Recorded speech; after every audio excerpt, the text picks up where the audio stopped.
All right, let's dive into The Evil Dead.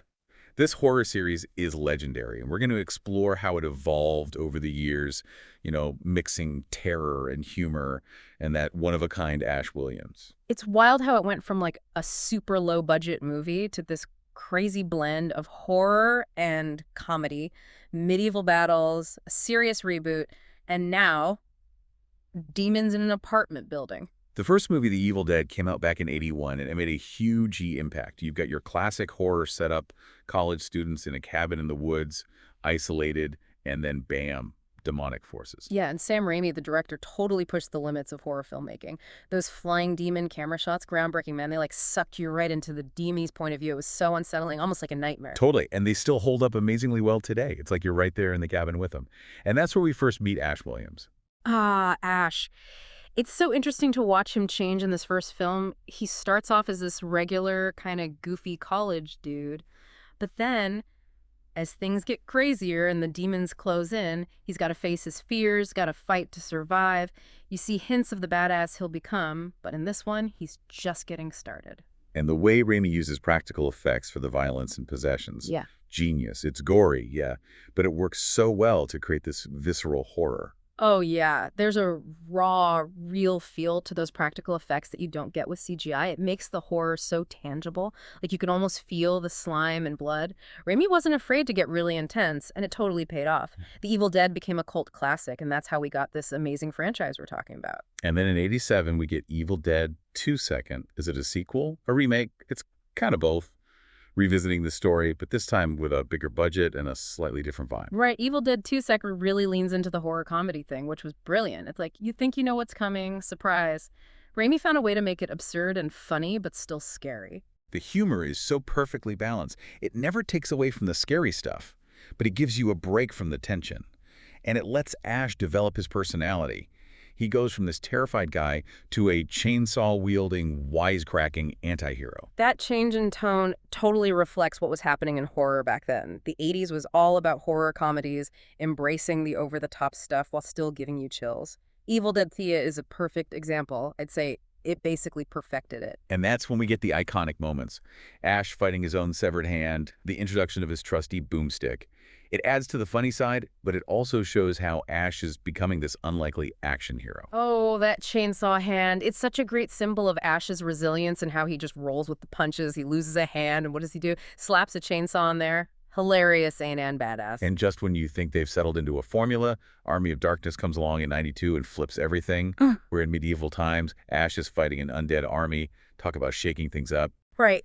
Army of Darkness goes full-on action comedy. It's like the least horror movie in the whole franchise. Shows how Raimi is willing to experiment and how the series can evolve, but still keep those core themes. That dark humor from Evil Dead 2 really set the stage for the full-blown action comedy in Army of Darkness. Like Raimi was testing the waters, seeing how far he could push things, and it worked. Oh, for sure. Army of Darkness is probably the most quotable in the franchise. This is my boomstick. Shop smart. Shop S smart. Those lines are legendary. Crazy to think that a low-budget, over-the-top movie about medieval times could become such a cult classic. It's a perfect storm, a great character, unique humor, and just pure absurdity. Totally. Ash really shines in Army of Darkness. He's still got the sarcasm, the jokes, but he's grown into this capable leader, even though he never wanted to be one. He rallies everyone, throws out those iconic one-liners, and saves the day. It's your classic hero's journey, just with a chainsaw and a boomstick thrown in. It felt like Army of Darkness was the end, you know? But then, bam, 2013, we get the Evil Dead reboot. Back to horror, no more laughs. Yeah, it was a huge shift. I remember being so surprised by how dark and brutal it was, like a totally different movie from the Evil Dead I knew. What made them go back to that serious tone? I think they wanted to capture that raw terror of the original, but, for today's audiences, we're used to more extreme stuff now, so they stripped away the humor, cranked up the gore. It's a wild, unsettling experience. Oh, for sure, it's genuinely terrifying. But it still has those nods to the originals, like the cabins there, the Necronomicon. Yeah. Did they find that balance between honoring the past and doing something new? Totally. They captured the spirit of the original while still being its own thing. The new characters were just as interesting as Ash and his friends, and they brought in themes of addiction and isolation, which felt really fresh. Okay, and then we get to the latest one, Evil Dead Rise. Now the action is in an apartment building, not the woods anymore. Big change. What do you think about that? Bold move, but it works. An apartment building. That's claustrophobic. It's a whole new level of terror. No escaping to the woods now. They're trapped, surrounded by concrete and steel. The setting itself is almost like another character. Yeah. Amplifies that feeling of dread. And I saw in the trailer, they're exploring family stuff, especially motherhood. We haven't really seen that before in Evil Dead. Yeah, the family dynamics add a whole other layer, makes it even more unsettling. You've got a mother fighting demons, but also struggling with her own issues as she tries to protect her kids.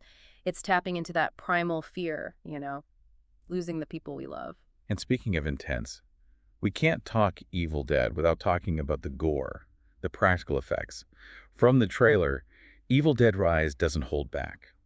How does it compare to the others in terms of, well, blood and guts? Let's just say they went all out. It's some of the most intense and disturbing stuff in the whole franchise. Top-notch practical effects, that kind of visceral horror that makes you squirm, but also it's kind of beautiful in a twisted way. This is not a movie for the easily scared. Sounds like it's going back to its roots, embracing that raw horror that made the original so groundbreaking. But this time, no Ash. He's been such a big part of Evil Dead. How do you make a movie without him? Ash is an icon, no doubt, no replacing him. So we went a different route, focused on creating new characters who could stand on their own, carry the torch. It was a challenge, but also kind of freeing. It let us explore new themes and dynamics. We didn't have to stick to Ash's story. So Ash being gone wasn't a bad thing. It was a chance to push the boundaries of the franchise. Exactly. We wanted to show that Evil Dead is more than just Ash. It's this whole world of demonic chaos, that blend of terror and dark humor that people love. Evil Dead Rise shows that this world is big enough for new stories, new characters, new nightmares. It's amazing, right? It started as this low-budget indie film shot in a cabin, and now, 40 years later, it's still going strong. Sequels, a reboot, a TV show, so many imitators. Why do you think it's lasted so long? I think it's a few things. First, Sam Raimi's vision. He created a world that's terrifying, but also kind of fascinating, where everyday life can suddenly become violent and chaotic, where ordinary people have to face their fears and fight to survive. And his style, so innovative and influential, the camera work, the practical effects, it's a visceral experience you don't forget. Yeah, his visual style is so distinct. Those flying demon shots, the way the camera moves, the close-ups and weird angles that make you feel uneasy. It's so effective at pulling you into the horror. And then there's Ash, of course. He's a pop culture icon, resilient, irreverent, a total badass. He's the average guy who gets thrown into crazy situations and not only survives, but kicks ass. He's not perfect, he makes mistakes, but he never gives up.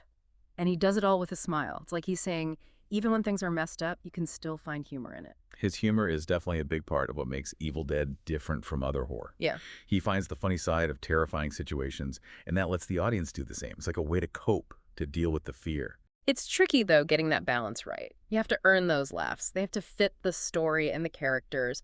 And Raimi and the other filmmakers, they've always managed to do it perfectly. The humor never takes away from the scary stuff, but it gives you a moment to breathe before the next wave of terror hits you. And then you've got the whole mythology of Evil Dead. The Necronomicon, the Kandarian demons, this book that can literally open a portal to hell. It's a simple idea, but it spawns so many stories and interpretations. Yeah, the mythology is wide open. You can set a story anywhere, any time period. You can bring in new characters, new creatures. As long as you've got that book and the threat of demonic possession, you're in the Evil Dead universe. And that's why it's lasted so long. It's always evolving, finding new ways to scare us and entertain us. It's proof that a good idea, a strong vision, and a little bit of embracing the absurd can go a long way. It's pretty amazing, how the Evil Dead has managed to stay relevant and scary for so long. What do you think keeps people coming back for more, even after all these years? For me, it's the no-holds-barred kind of attitude. The Evil Dead films are not afraid to get messy, to push the limits. They're in your face, bloody, and totally over the top. But underneath all that, there's heart. There's humor. It's like a celebration of how strong the human spirit can be, even against the craziest odds. Yeah, I get that. There's something cathartic about watching these characters go through hell and back, and they still come out standing, even if they're bruised and beat up. Right. It's like a reminder that we're all tougher than we think.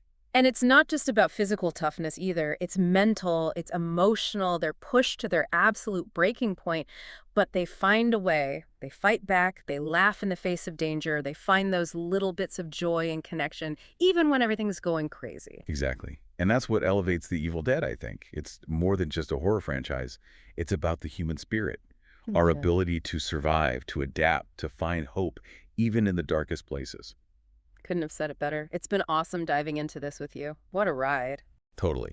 And to everyone listening, if you haven't seen the Evil Dead films, you should definitely check them out. You might be surprised by how much heart and humor they have, along with all the blood and guts. Yeah, and who knows? You might find yourself inspired by how resilient these characters are, because that's what The Evil Dead is all about. Facing your fears, fighting for what you believe in, and never giving up, even when things get really bad. Thanks for listening, everyone. We'll catch you next time for another deep dive.